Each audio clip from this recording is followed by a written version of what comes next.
डीआरजे kids. किसी गांव में एक युवक रहता था। वो बड़ा ही आलसी और कामचोर था।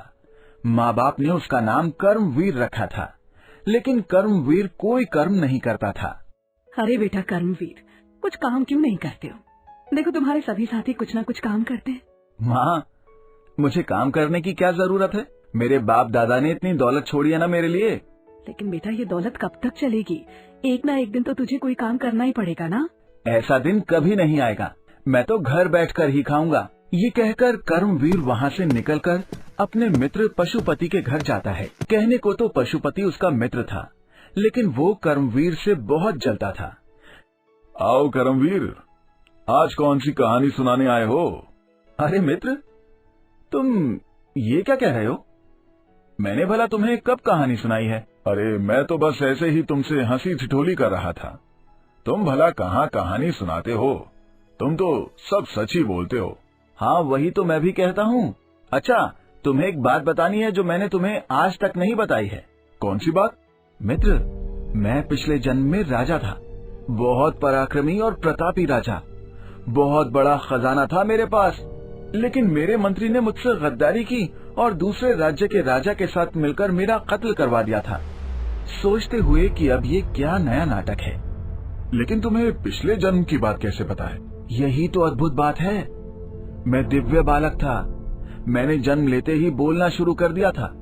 अच्छा, हाँ हो सकता है अगर तुम कह रहे हो तो। अच्छा मित्र, अब मैं चलता हूँ। ठीक है। कर्मवीर वहाँ से चला जाता है और पशुपति ये सोच रहा होता है कि ये इतना झूठ कैसे बोल लेता है। वो कर्मवीर को बस जाते हुए देखते रहता है। ऐसे ही कुछ दिन बीत गए, मगर कहते हैं कि बैठे बैठे तो कुएं भी खाली हो जाते हैं, तो बाप दादा की दौलत कब तक चलती। धीरे धीरे सारी दौलत खत्म हो गई और कर्मवीर की माँ की तबीयत भी बिगड़ती चली गई। बेटा अब हमारे पास कुछ भी नहीं बचा है। जो कुछ भी तुम्हारे पिताजी और उनके पूर्वजों ने बनाया था वो सब खत्म हो चुका है। लेकिन इतनी जल्दी सब कैसे खत्म हो गया? हमारे पास तो बहुत संपत्ति थी। बेटा संपत्ति चाहे जितनी भी हो, लेकिन अगर उसे बचाया न गया तो एक ना एक दिन जरूर खत्म हो जाती है। लेकिन मैंने तो सोचा था कि पूरी जिंदगी मुझे कोई काम नहीं करना पड़ेगा और मैं घर पर बैठकर बिना कोई काम किए आराम से जिंदगी निकाल लूंगा।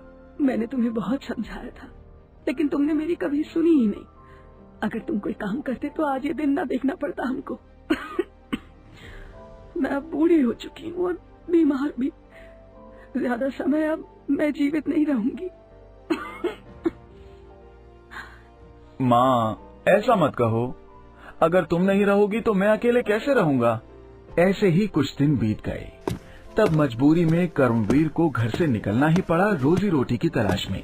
रास्ते में उसे ख्याल आता है कि क्यों ना पशुपति की सहायता ली जाए, और ये सोचकर वो अपने मित्र पशुपति के पास जाता है। आओ कर्मवीर, आज कैसे आना हुआ? मित्र, आज मुझे तुम्हारी सहायता चाहिए। कैसी सहायता?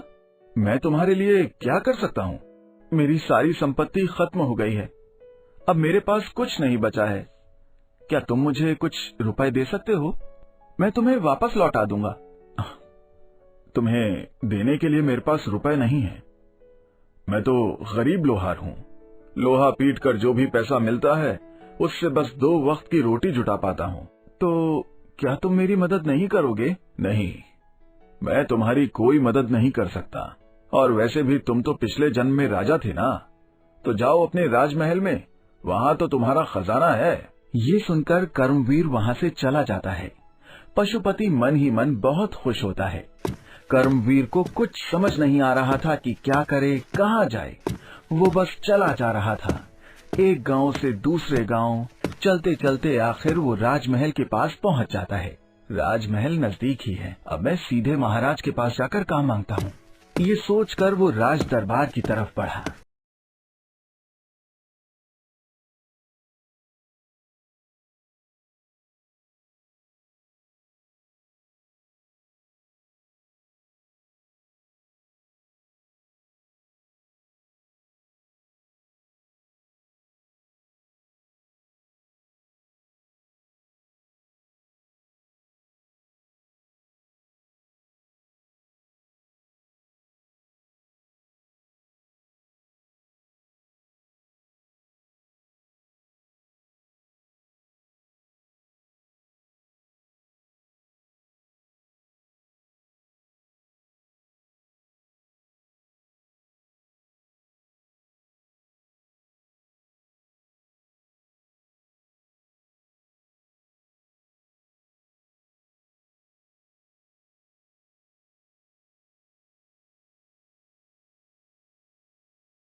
महाराज के कहते ही कर्मवीर को हाजिर किया गया।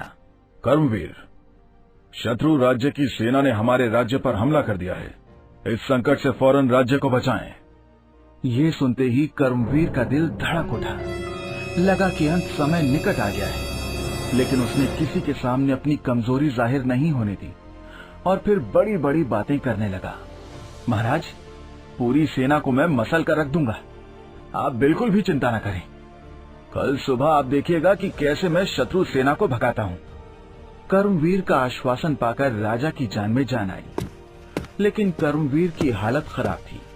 उसने महाराज के सामने लंबी लंबी बातें तो कर दी, लेकिन सेना से लड़ने का ख्याल आते ही पसीने छूटने लगे। मन ही मन, लगता है अब यहां से भागने का समय आ गया है। आज रात ही मैं बोरिया बिस्तर उठाकर भाग जाऊंगा और सुबह होते होते इस राज्य से दूर निकल जाऊंगा। सुबह होते ही महाराज ने याद किया ताकि दुश्मन से निपटने की योजना बनाई जाए, लेकिन पहरेदार ने आकर बताया कि राजमहल में कहीं भी कर्मवीर नहीं है। महाराज, हमने राजमहल का कोना कोना छान लिया, लेकिन कर्मवीर कहीं नहीं है। ये कैसे हो सकता है? उसने हमारे साथ छल किया है। उसकी सारी संपत्ति जब्त कर ली जाए और जो कोई भी उसे राज दरबार में पेश करेगा उसे उचित इनाम दिया जाएगा। फिर मजबूरी में राजा ने अपनी सेना को मोर्चे पर भेज दिया। इधर कर्मवीर चलते चलते जंगल में आ गया। उसे बहुत तेज भूख लगी हुई थी। उसने सोचा कि अपने साथ जो 3 रोटियां वो लाया है उसमें से कुछ खा ले। यही सोचकर वो पास के एक कुएं के चबूतरे पर बैठ गया और पोटली खोली। रोटियां तो 3 हैं, न जाने अभी कितनी दूर का सफर करना पड़ेगा। यही सोचकर वो बार बार कहने लगा, 1 खाऊं, 2 खाऊं या तीनों ही खा लूं। वो बार बार यही बोल रहा था। जिस कुएं के चबूतरे पर वो बैठा था उस कुएं में 3 परियां रहती थीं। कर्मवीर की बात सुनकर वो तीनों परियां डर गईं कि कौन आ गया है जो हमें खाने वाला है। कौन आया है जो हमें खाने की बात कर रहा है? चलो हम तीनों चलकर उस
मैदान में पहुंच गया, जहां दुश्मन की सेना ने इनकी सेना की हालत खराब कर रखी थी। लेकिन कर्मवीर के पहुंचते ही सारा मामला उल्टा हो गया और शत्रु पक्ष में हाहाकार मच गया। लगता है इस राजा की मदद के लिए कोई भूत प्रेत या जिन्न आ गया है। जैसे ही सेना में यह अफवाह फैली, शत्रु पक्ष के सारे सैनिक अपनी अपनी जान बचाकर भाग गए। इधर महाराज को जब पता चला कि विजय हमारी हुई है और किसी दैवीय शक्ति ने हमारी मदद की, तो राजा और दरबारी सब हैरान रह गए। ये चमत्कार कैसे हुआ और किस दैवीय शक्ति ने हमारी मदद की? तभी कर्मवीर अपनी तलवार घुमाते हुए राज दरबार में पहुंचा। महाराज की जय हो, हमारी विजय हुई है। सिंहासन छोड़कर स्वागत किया। आओ कर्मवीर, तो वो दैवीय शक्ति तुम थे। सभी दरबारी उसके सम्मान में उठ खड़े हुए और फिर राजा ने अपनी पुत्री की शादी कर्मवीर से करने की घोषणा की। हम अपनी पुत्री का विवाह कर्मवीर से करेंगे। अब तो कर्मवीर की 5 उंगलियां घी में थीं। फिर उसकी शादी राजकुमारी से हो गई। लेकिन अब वो जिम्मेदार हो गया और गप्पे हाँकना भी छोड़ दिया। अब वो नाम का ही नहीं बल्कि काम का भी कर्मवीर बन गया।